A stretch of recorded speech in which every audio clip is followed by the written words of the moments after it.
Luluto tayo ng tofu guys. In-slice ko siya ng cubes. Ipirituhin muna natin. Lagyan natin itong bawang, sibuyas,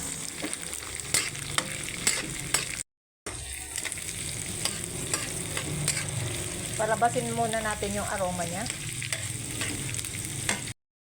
Ilalagay tayo ng konting confit.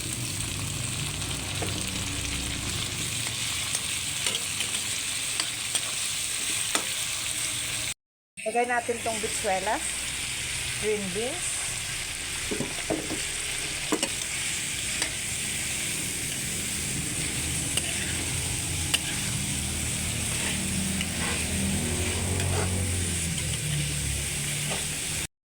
lagay tayo ng konting oyster sauce,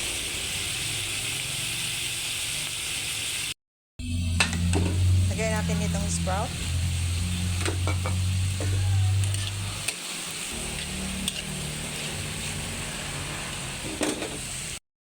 carrots, konting red bell pepper. Mekos-mekos natin.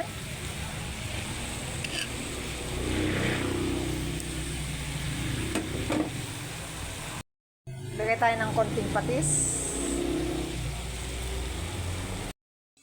Maglagay tayo ng konting pampasarap.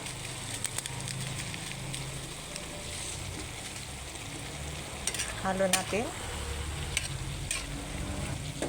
Pakuluin natin ng ilang minuto guys. Ito lang final result ng aking ginisang gulay. Thank you for viewing. Magandang umaga sa inyong lahat.